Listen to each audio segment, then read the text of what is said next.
everyone. I'm Dan Albers, and welcome to This Week in Anderson on USBN Sports Podcast with Dingo the Coach. I am Dingo, and this is the coach.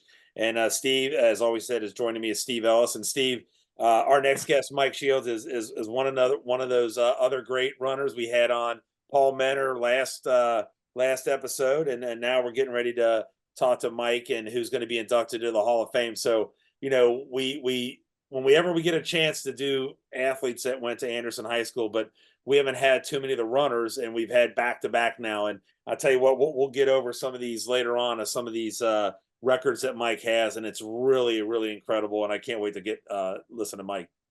Well, Danny, you talk about how some of these athletes, and just going back the last 20 years, how guys were all state. Yeah. I mean, this guy was all state for 2 years in a row. So this Hall of Fame that he's going into is long overdue, and I can't wait for you to share some of his accomplishments. Yeah, it's absolutely incredible. We'll get into some of these little records a little bit later on. But as we said, is joining us is Mike Shields. Mike, thanks for joining us tonight. Thank you for having me. So let's talk about the growing up in Anderson. Did you always live in Anderson? Kind of give a story of what your life was like growing up in Anderson.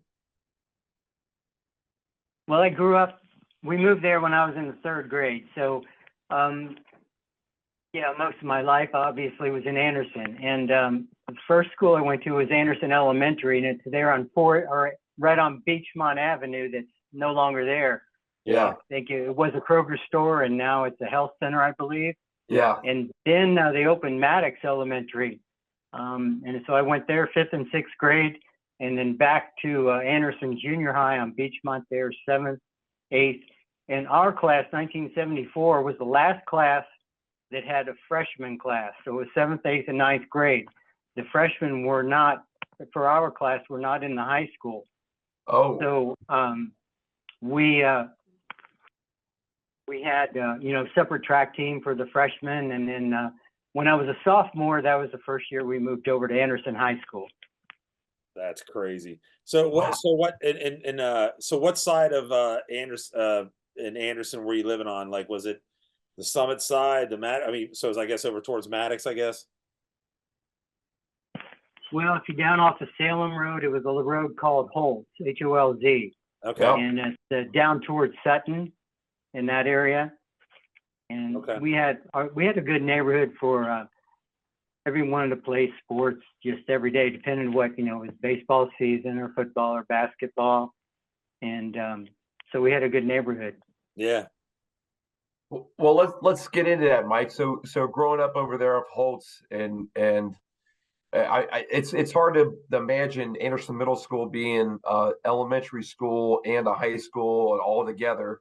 But when you were growing up, what was some of the sports that you played before you got into high school? Youth baseball, and then back then they called it Kiwanis basketball. Yeah. And then even football. It was Mount Washington Pee-wees that we played. And then on the freshman year of football, I was on the team, but I played in one play. I carried the ball for 2 yards. One play. Yeah, one play the whole year. But then my sophomore year, the other quarterback who was a sophomore, he got to play varsity, and so I started playing quarterback, and so I got to be the starting quarterback my sophomore year, and it was a lot of fun. Nice. All right, so if you're playing football, that means you probably weren't running cross country at the time. Is that correct? That's correct. I didn't start running until my junior year, and then I really started to go out for football my junior year, but I was 144 pounds, and we're a lot better football players. I needed to be running, so then I started running cross country. Okay, all right. Did you do anything in the winter? No. We had, later on, I should have been running but probably not. And earlier on, I did work a lot during high school. So off seasons too, I wasn't running a lot during the off season. When I was younger, there was a guy that started running around our neighborhood and then and it was a mile around this block. And so a number of us in the neighborhood, we started doing it, and had some success at it. And then I didn't run track in 7th and 8th grade. I wish I did, but in 9th grade, I wanted to go out for track to get a letter. And so I did go out for track, and it worked out well. Wow. So real quick, who was the when you were playing football? Who was the football coach at the time? Do you remember? Carl Seymour was the head football coach, Yes. and really just a great man. And then for the reserve team, it was a guy. His name was Joe Nichols, Okay. and he also coached track my sophomore year. He was a sprinters coach, a very nice man, and had a lot of fun with him. So let's get into the track. You played with had Andy Wolf as your coach, and we talked to Paul. Paul was talking, how great of a man that Andy Wolf is, and what a legend he is at Anderson High School. And talk a little bit about what that was like being coached by Andy Wolf. Well, it was wonderful, especially since Andy was a runner and knew so much about it. But my freshman year over at the junior high school, my first track coach was Glenn Clarkston. And so then when I came over to the high school, they had 2 track coaches, and that's all they did. The head coach my sophomore was all through high school was Fred Enders. And Fred, he was a history teacher there, and then went on became, in the administration and counselor. But then my junior year is when Andy started coaching. He was the assistant coach, but he was the distance coach my junior and senior year. So things picked up, and I had a good junior year of track. And with Andy, he could run with us. And one of the great stories, I don't know if he remembers, but I think our first practice my junior year, he took all the distance runners out, and and he was in really good shape, and he was going to have us do it was all in yards, a 4:40 time trial. Yeah. And he smoked us, and so yeah, it was a lot of fun, so it was a real big wake up call, and really got us going there. But he was a lot of fun for him to run with us. So Yeah. he must have just been coming back from what was it, Marietta? Is that where he went? Yeah, yes, he did. Marietta College. But I'm not sure, if at first, since I didn't have the track opening when he first started teaching, if he was also coaching in junior high. I know he was there at school my sophomore year because I would see him. And really, my sophomore year, we had the Anderson relays then, and it was a cinder track, and I did break the mile school record at the Anderson relays, and it was a night meet. And the really neat thing, and he wasn't coached just yet, but he was there, and he was the first one on the track and came over and congratulated me. So Wow. that's something that's always stuck in my mind, and just his positive comments really helped, influence me in my high school track career. Yeah. Our junior year, a thing about the track season, we had a really good track team. They were ranked number 1 in the city my junior and senior year. But we did not have any home meets. The track on the second turn, they had a big rain, and it washed over the hill. Really? So, yeah, we couldn't have no track meets junior and senior year. Wow. And, So and it also maybe. What side did that wash away? What side did that wash away? You said right on the second turn. You'd go in, right as you're going into the second turn before you go into the backstretch. Oh, okay. So just And so we couldn't do any like 440, you'd call them 400, repeats at that time, because you had to cut through part of the football field. Wow. On that turn there when you got over to where the goalpost was. And so we did a lot of 3:30s and a lot of track work that way. Maybe harder on the sprinters too, but we had some really good sprinters back then. And so for the relays, they couldn't use the whole track for working on handoffs and things like that. So that's crazy. Yeah, it's so Steve, I want to just throw this out real quick. So this is and Andy Wolf helped us with these stats, but he has Anderson High School school record for the 1 mile run. He's got it for the 880. So listen to this, Steve. The 1 mile run's 418. Oh my goodness. 418. That is unbelievable. I mean, 418 to get out of my car alone. Just, I can't even imagine running that. And then he's got the 2 mile for 939. He's got the 2 mile cross country. He's number 2 all time on honor roll.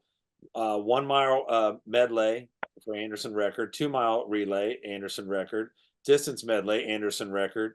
4 mile relay, 1824 for a 4 mile relay, Anderson High School school record. I mean, I'm shocked that he hasn't been in the Hall of Fame. Now, I mean, a 1 mile run, he was first team all conference in 73-74, 880-yard run, 73-74 first team all conference, 2 mile cross country, first team all conference in 74.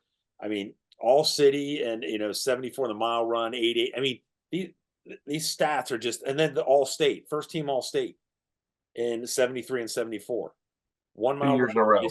I mean, yeah, I mean, it's just really incredible. And I'm just glad that they've recognized you and they're putting you in, and, I'll be there in April and I can't wait to hear you. But I just want everybody to hear these stats because, a lot of people at Anderson don't know some of the, the stats from, back in the day. And it's just, and the team success that you guys had too. I mean, Steve, they were 1973 conference champions, sectional champions. And then the cross country team was 11th at the state, first Anderson High School team to make the state meet. So, well, it's incredible. I mean, Mike, I got to ask you, like, what was your motivation like back then, and when did you realize that you were pretty good, your team was pretty good? How did you guys train to know that you were going to be this good? Well, the knowledge too back then wasn't as much as it is today, in the training and everything. Yeah. My sophomore year, it was at sectionals. I think it was a surprise. I really dropped the time. I'd gone maybe 4:34, but at sectionals I ran a 4:25, and at the time there, I was only 15. So that was a good start. And then my junior year, I had the 418. I had 2 418s, one 418.8 and 418.2. My senior year, I think at state, I ran a 420.2. There was one point right at the beginning of the season, I had a hip problem and missed some time, and then I got sick. There wasn't as much competition either my senior year. So you could win, like most of the meets until you got into the big ones like the district and then the state. So I would have liked to done a lot better my senior year, but it just didn't happen. Yeah. I mean, just the stats alone right there, Mike, it says it's just incredible. I mean, and I think everybody will be stunned, when they hear all these. I mean, it's just absolutely incredible. So, I mean, it's just great to, to hear your records there. Well, we really had some good teammates. I mean, just really good people too. And the fun thing about it is, from my sophomore year to senior year, I believe every school record was broken with the exception of the shot put. And numerous times, and because we had sprinters, we had field event people. Yeah. My junior year, there's another guy, Tim Ryan. He ended up finishing 4th in the state. Yeah. And he was also a sprinter for 100 yards because they didn't run the 100 meters and 100 yards, and he ran like 9.9 seconds. So another sprinter, Brad Barrett, ran 22.6 in the 220, and then Reed Redmond, he ended up breaking my 880 record on this. He ran a 155 at the All-Star meet. Wow. He'd been in our 2-mile relay. He was on that one. He was also record holder on the mile relay, 2-mile relay, mile relay. The 440. He was a record holder there. I think 50 flat, and then I think they even threw him in a shuttle hurdle. So just an all around. My brother Gary was on the team. A great teammate of mine. He was a year younger than me. Yeah. Year after I left 75, he won the county meet and set the county record that lasted until, that was in 75 until in 1983. And then I was at Anderson. I got to coach, Jeff Justice. Yes. He broke it. Another Anderson. Yeah, He's there in you the go. Hall of Fame. So Jeff, he was an excellent runner, great attitude. I got to stay after school when I was coaching with him and run. We would run in the off season and then train during track too. So it was, I enjoyed it a lot, and then so I could run road races and was in good shape at that time. Yeah, so that was one of the questions I was going to ask. Like when Steve and I we played basketball and I played football, and there was some training that you had. Basketball we had summer camps, summer leagues, all that stuff. What do they do for runners? I know that sounds stupid. You probably run, but I mean, was it a different kind of training that you did in the off season? Andy, he called it a 100-mile club and wanted to challenge everybody, to run at least that much, or he would kept track of the mileage you would turn in over the winter time.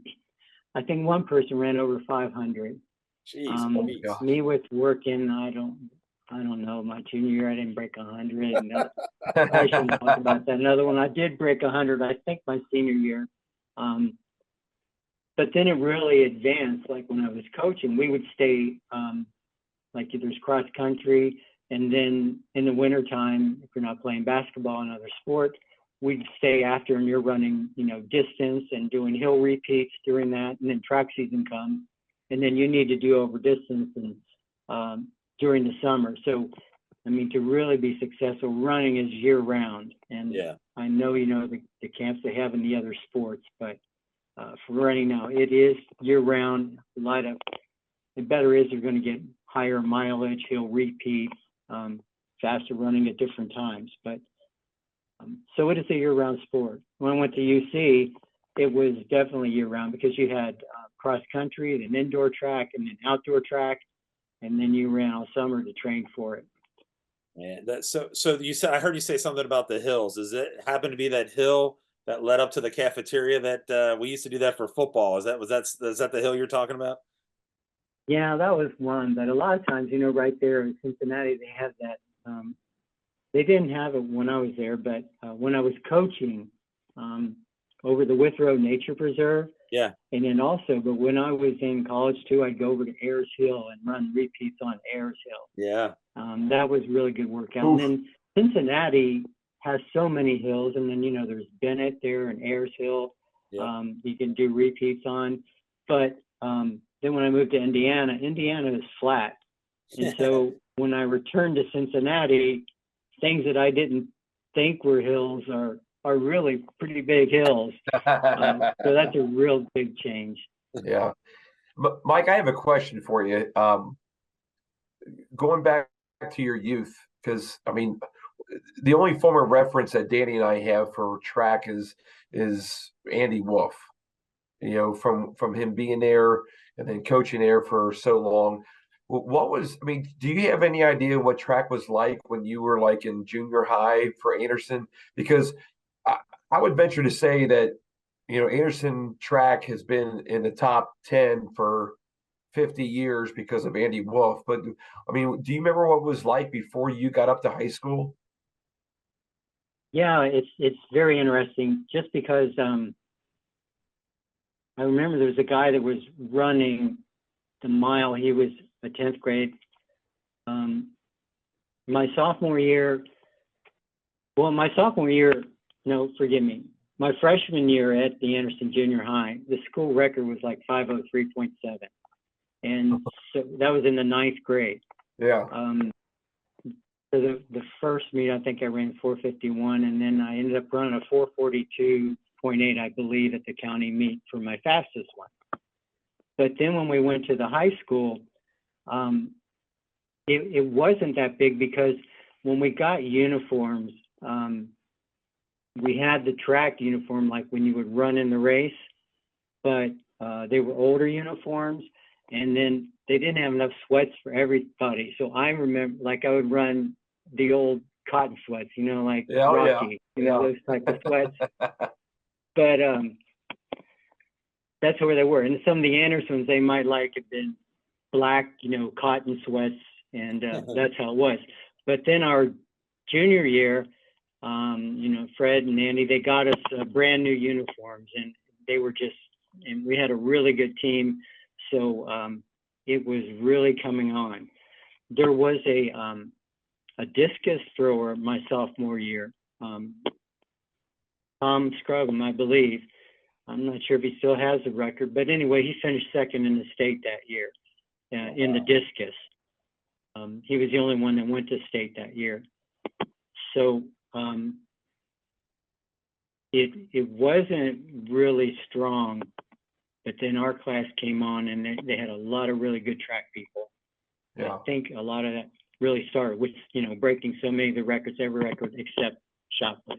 Yeah, it's been pretty unbelievable. And we've interviewed, a decent amount of the track guys. And I mean, just thinking back about, some of the runners that have gone through there. And obviously we interviewed Paul Metter last week. I mean, it's pretty incredible. But the one question that I always have when we interview these people, and I'm going to ask you, Mike, is asking about the difference of today's runner versus when you ran on the cinder track versus what they run on now, which seems like a waterbed, and not have to worry about rocks being embedded in your knees if you fall and stuff like that. Well, what do you think about how that difference is and what that could have done for you?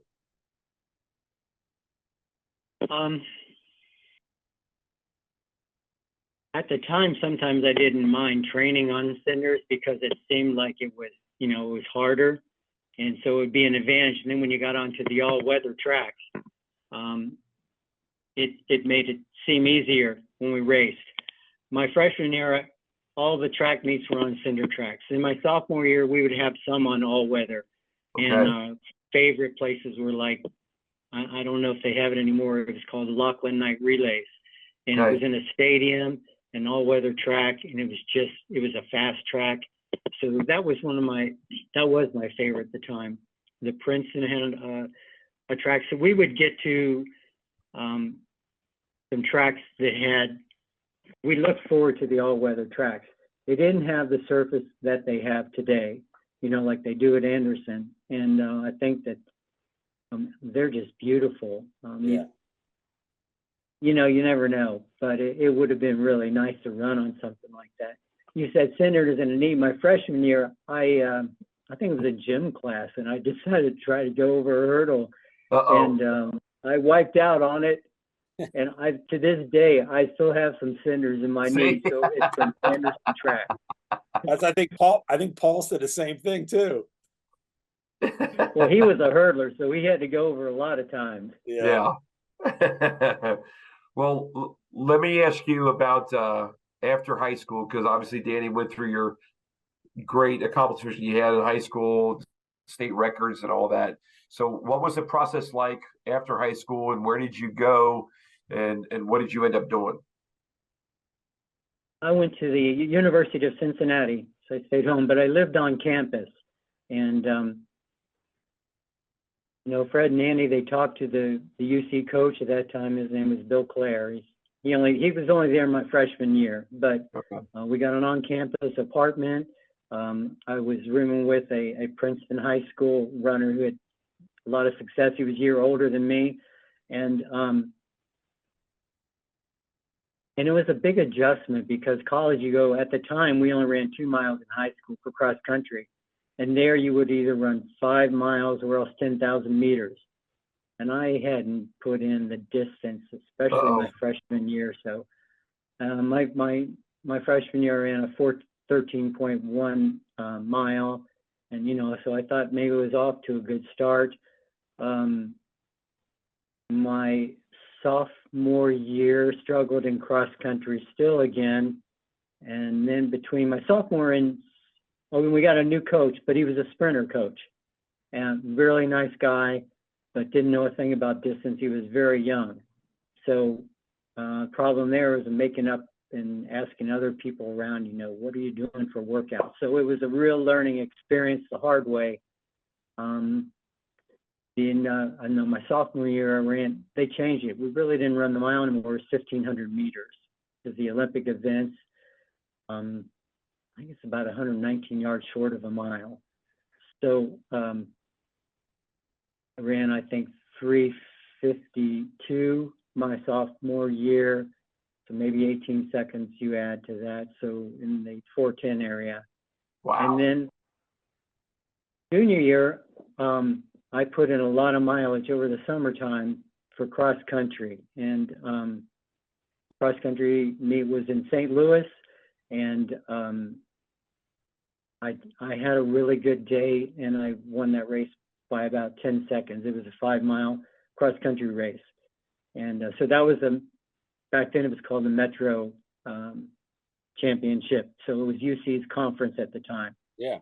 So that was a good day. And then I was in really good shape for indoor track training. And then I got a knee injury. Today they call it a runner's knee thing, but back then they didn't have a clue what it was. So it was off 4 weeks. And then I couldn't really do the distance. I did a lot of track work. And then I would come home and run up at Anderson on the track on the cinders because it was softer than all weather. And then I ended up running 3:52 again. And finally, so it didn't improve as near as much as I wanted to. Yeah. 3:50.5 is the best. So somewhere around 4:08, 4:08.5. You act like it's like it's not a big. I mean, No big deal. Yeah. That's unbelievable. I mean, Well, after running, so fast younger,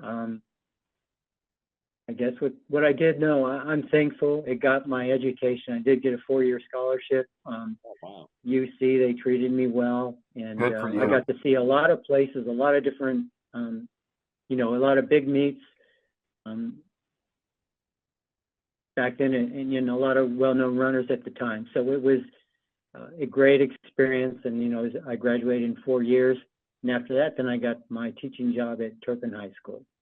Yeah, well, I'm going to get into that real quick because we talked right before you went on air. Is that you taught both Steve and I, and that's Yep.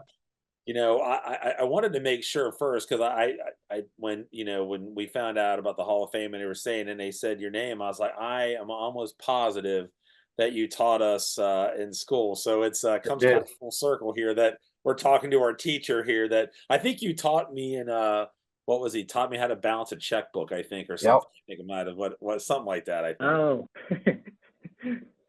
oh my. I don't even. I enjoyed it. I enjoyed the time there. I knew I recognized your name. I go, oh, I know him.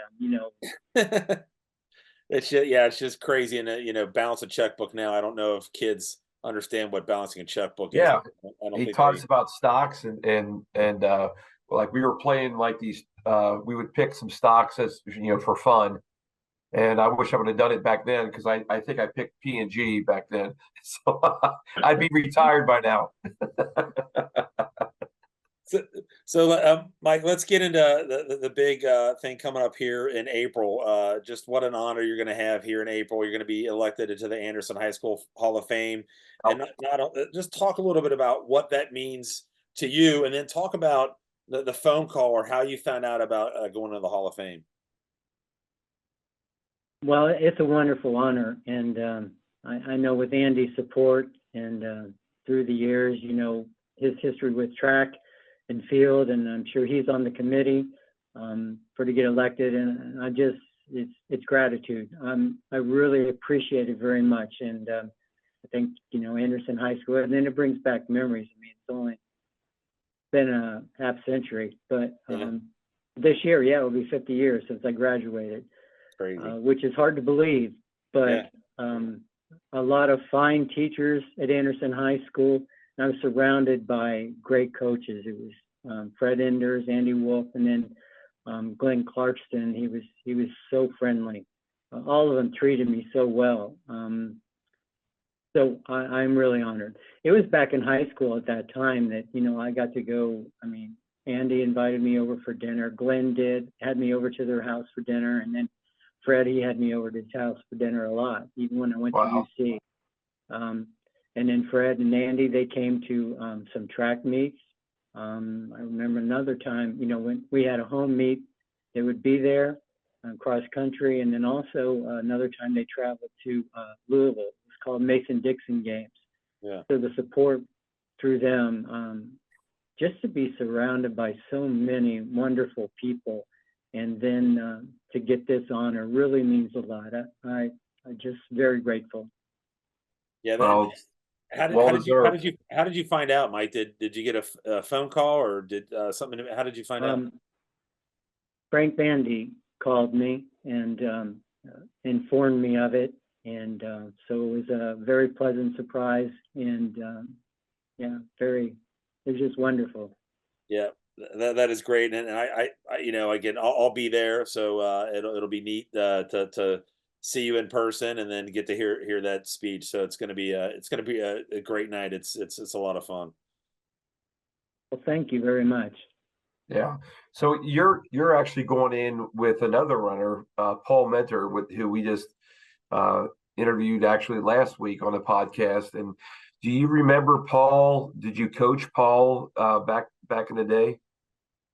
No, I was at Turpin High School then, and assistant track coach at Turpin, and Glenn Clarkson was the head coach, so he'd coached me, and then I was his assistant, and I coached the distance runners. But we'd go to the meets, and yes, I knew Paul Mentor because of his success, and he could do so many different events. And I know that he ended up being an All-American in the decathlon. So I would see him at the track meets, and he would be doing all kinds of events. So I remember him, yes. Yeah, he was a big-time track star. I remember him vividly. Like you said, all the different events that he was involved with was incredible. Yes. So, all right. So let's get everybody caught up, Mike. I know that Danny mentioned that you were one of our teachers, which was very cool. But let's get caught up. What have you been up to, and talk about your family and where they're at and where you're living. Well, what I'm up to, my family, which is another neat thing. My wife, she graduated from Anderson High School in 1975. Okay. And so we got married in 1979. So this year will be 45 years. Wow, congratulations. And, that's awesome. Well, thank you. And she lived in Anderson. So we have 3 children. They're grown. I've got nine grandchildren now. Wow, that's great. Yeah, which is hard to believe, but they range from 6 months, well, almost 6 months now, up to 17 years old, junior in high school. And they're all great. And we're really lucky because they live really close to us, right in the same town. 1987, we moved to Brownsburg, Indiana. It's on the west side of Indianapolis. Okay. And it was a nice little community, and but now it's like everything else, is just growing like crazy. After my 8 years of teaching, I got a job with the Kroger company, Kroger Manufacturing, and the great story about that, another thing of Anderson High School, is when I was coaching there, Angie Salt, she was valedictorian in the class of 1984, and she was our top distance runner. And so she stayed out and would run with the boys during the winter time and trained really hard. She also, I think at the time then, had the high school 2-mile record. But her dad came to every meet, and he was like a controller of dairy foods of Kroger. 2 years after, I was at Coney Island running a road race at Coney Island. Oh, wow. It's sad that they're getting rid of it, but yes, yeah, I know. Yeah, it was, and so at the end of it though, he was there with Angie, and he was talking and just kept telling me about Kroger and job. And at the time, I said, well, why don't you give me a job? And so he ended up giving me a job, and so I retired January 2023, And wow. it was wonderful. So I was there for 36 years, and it was a great job, great people, and so I'm here in Brownsburg, Indiana now. That's Very great. cool. Sounds like everything's going well. And so I probably should have warned you about this and given you try to do some like your favorite memories. So we want to do like high school and college, and then maybe your favorite coach. So what was maybe your favorite high school memory? Um, Meeting my wife. Well, really, it Good was answer. That's a good answer. That's a good answer. yeah, but it's the truth. I mean, there is the track, and I had such good room. You know, I had some good friends. One of my friends, Reed Redmond, you know, we're friends to this day. And my brother Gary, we see each other a lot. And but I didn't get enough nerve to ask her out for a date until I graduated from high school. And she's been wonderful. So that was a great memory.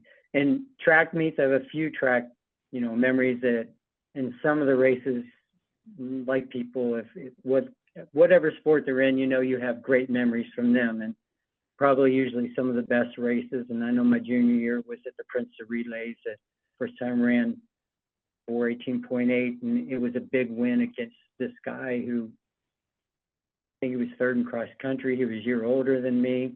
He had the fastest time in the city at that time. He ended up being my college roommate my freshman year, Dave Oh, Stanton. wow. And so that was a one. But the best, you know, memories are just having coaches like Fred Enders and Andy Wolf and Glenn that I can still be in contact with. Andy and Glenn, I haven't seen Fred in a number of years, but I just have wonderful memories of them because they treated me so well.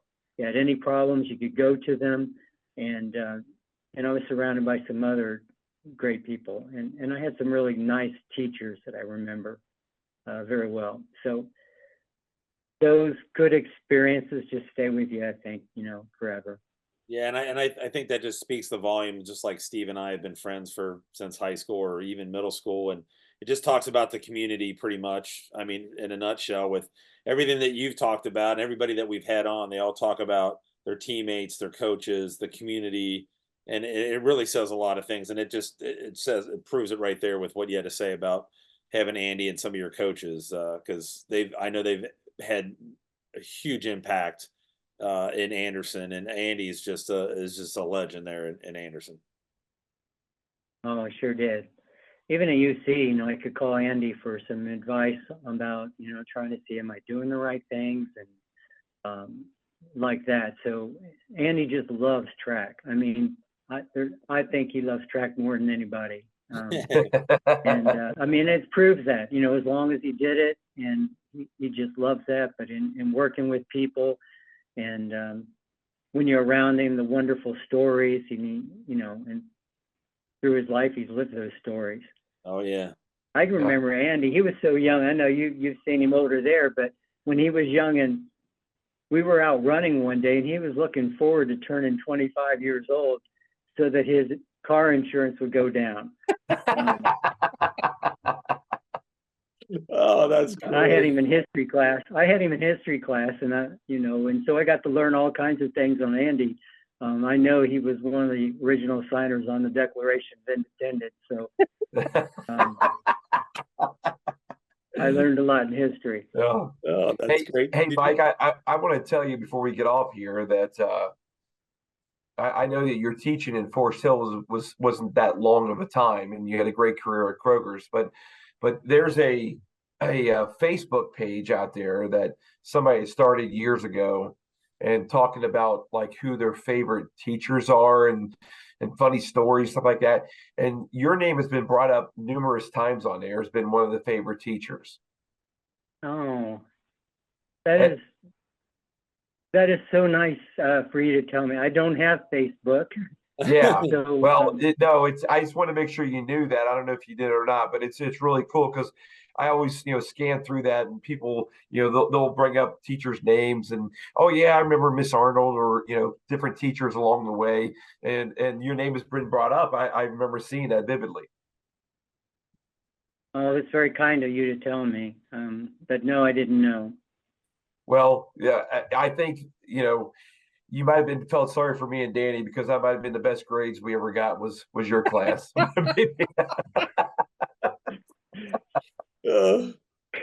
You guys are great. Oh, no, that was Mike. I tell you what, we're really looking forward to meeting you, seeing you again in person, and Yep. we'll be there in April. And you're going to have your kids, the whole family coming for the Hall of Fame? Yes, yes. So that'll be Yeah, that'll be that'll a be neat, nice. yeah, it'll be a neat Yes. thing to be there, and I'm sure Andy's going to be there. And so again, we really appreciate it. And I know, a lot of people love these podcasts of getting back to the past and bringing and getting everybody to see. I know everybody's going to love seeing this, and you know what? That's going to spark some more Facebook debate about their favorite teachers, and you're going to be starting getting That's right. some That's more right. call there. So. But Mike, we really appreciate you taking. I know you got a busy schedule, and we appreciate you taking the time to join us. And I'll text you and let you know when we have this on. But we'll try to get it on within a couple weeks here and get it out there before the Hall of Fame. And we're really looking forward to seeing you in April. Well, thank you very much, and thanks for your support. And it's been wonderful talking to you and seeing you again. And I look forward to seeing you too later on. All right, that's great, Mike. So we're going to go ahead and wrap it up here. So you've been watching this week. So for Steve Ellis, Dan Albers, and Mike Shields, you've been watching This Week in Anderson on USBN Sports Podcast with Dingo the Coach. So we'll catch you guys next week.